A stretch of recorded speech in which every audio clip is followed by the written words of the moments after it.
Well, the wait is over. The buffer zone bill has finally been published. It's in draft form. It'll go through various processes in the Parliament. To give it its proper name, it's the Abortion Services Safe Access Zones Scotland Bill.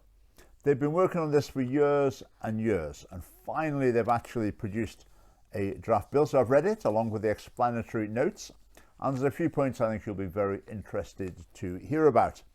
First of all, look at the name. Safe access zones. Safe? What danger is anyone being protected from here?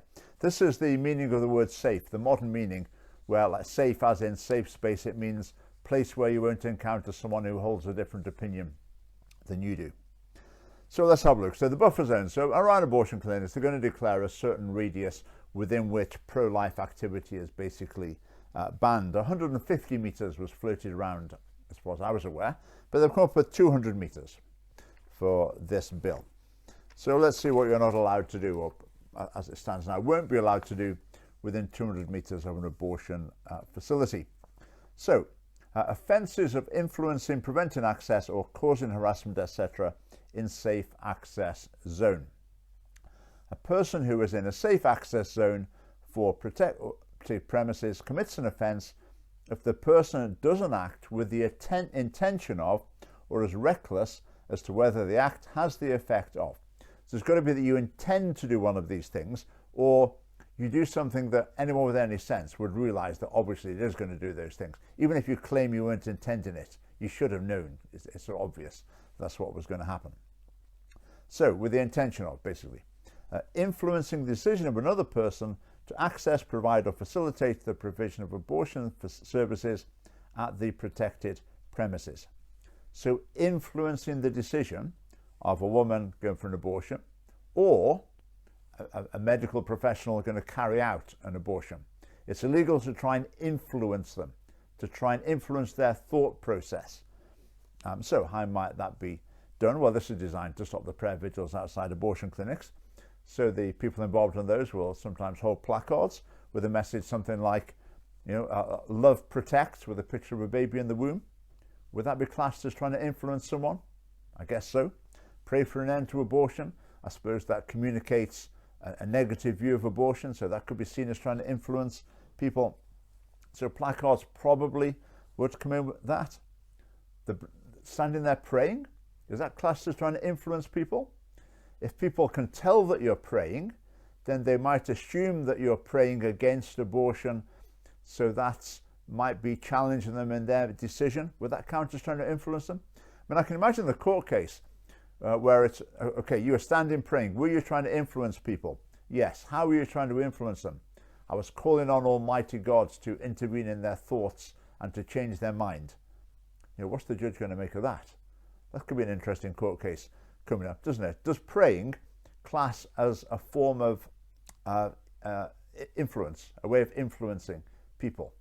Well, maybe that will be tested in a court. Does the mere presence of people there for a pro-life purpose amount to trying to influence people? So if you've got one person standing there silently praying, or two people, if other people are just aware that that's why they're there, is that enough to be classed as trying to influence people? Well, who knows? Who knows? I mean, basically this bill is intended to stop that. It's intended to stop what, more often than not, a couple of ladies with a couple of placards praying quietly by the side of the road. Does this cover it? Maybe, possibly, some of it. Don't know.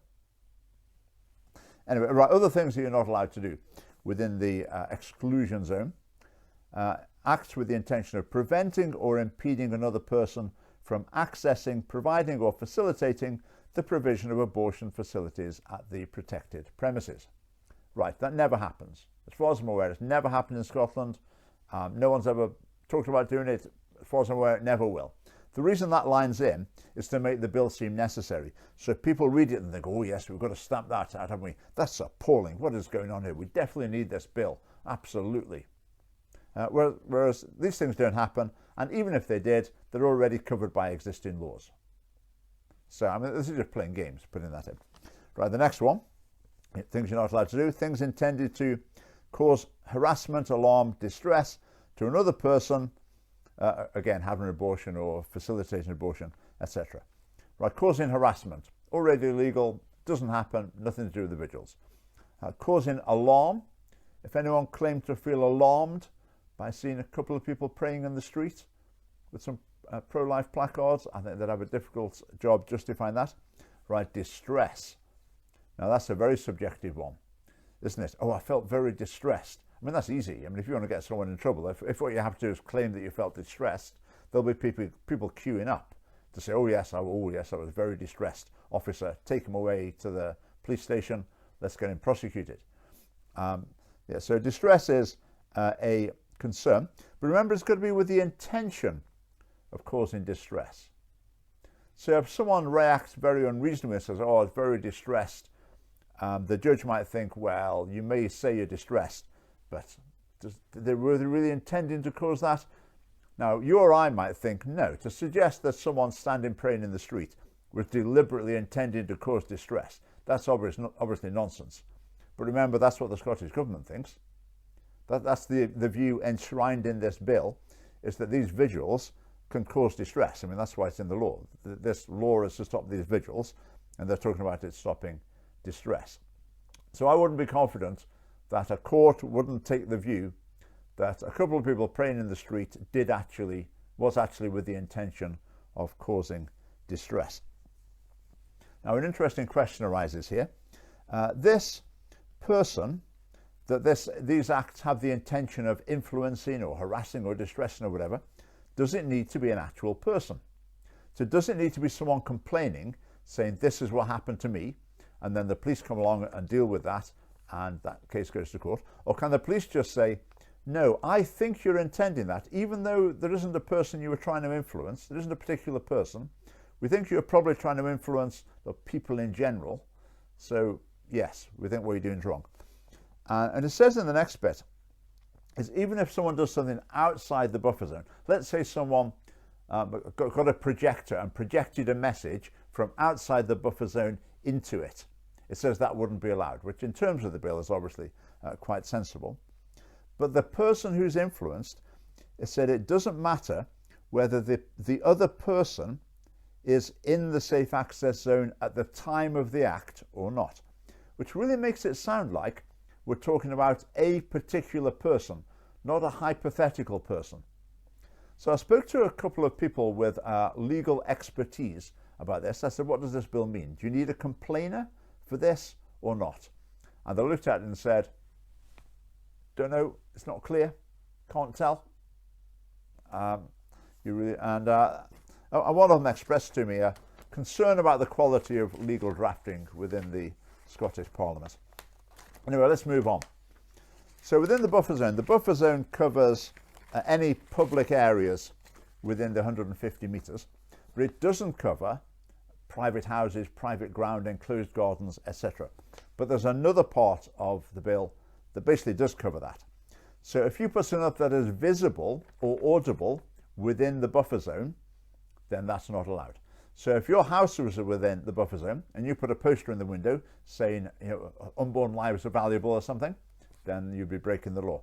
If your church building was inside the buffer zone and your church put a poster up on its notice board saying God values the life of every human being and a picture of an unborn child, I mean, sadly, I don't think any church would do that. Let's dream for the time being. If a church were to do that within the buffer zone, that would be illegal. This next part is quite remarkable. If they want to make the buffer zones bigger, if the 200 metres isn't enough, they can just apply for the government, and one would assume they just say, okay, fine, you can make the buffer zone bigger. There's also a section in the bill that says they can also apply to have the buffer zone reduced.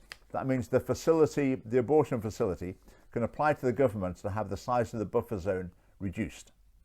I mean, what are they doing? I assume the reason that's in the law, in the bill, is because it will show some sort of balance when it comes to be assessed from a human rights point of view or something. It's obviously not there because any abortion clinic or facility is ever going to say, please can we have a smaller buffer zone so these vigils can take place closer to our premises. Anyway, it's there in the bill. It also gives the government the power to change the definition of the premises that are covered by it. not absolutely open-endedly, but it would allow it to extend it to cover, for example, I mean, let's say there was a factory in Scotland where they're making the poison used in abortion pills to kill the unborn children. If someone protested at that facility or said to the lorry driver, do you really want to drive a truck full of baby poison? I don't think you want to do that. Then that could be covered by the buffer zone bill as well, very easily. Right, that's a quick overview of what is in the bill. It's very unclear, and basically the intention of it is to silence a form of pro-life activism. Part of that is because they want to be seen to do something. The pro-life issue is quite a big issue on the world stage at the moment, Roe versus Wade, etc. So the Scottish government wants to be seen to take in action, some sort of action on the pro-abortion side. So this is what they've found to do. The other reason it's such a contentious topic is a lot of people experience guilt about abortion when they're going for abortions after they've had abortions. So the pro-life movement does produce quite a strong emotional response in them, and they might feel distressed or angry. And one of the outlets for that, one of the manifestations of that, is a hostility towards the pro-life movement, including the prayer vigils. But the main point I'd say about this legislation is it's intended to tackle the issue of a couple of people standing in the street on the other side of the road to an abortion clinic, holding placards and praying quietly with each other. That's what it's supposed to tackle. And the bill doesn't make it clear at all whether it tackles that. It's entirely unclear, imprecise, and yeah, I mean, who knows? I guess it will have to just be tested in action. But that's the Scottish Parliament for you. So I hope that's interesting. So this will develop over the months to come as it goes through the different stages in the Parliament and they apply their powers of analysis to it in order to improve the bill and to make it clearer, possibly, but we shall see. Watch this space. In the meantime, do get your tickets for the Scottish Family Party Conference. There's a link below, 11th of November. We would love to see you there. Okay, thanks for watching.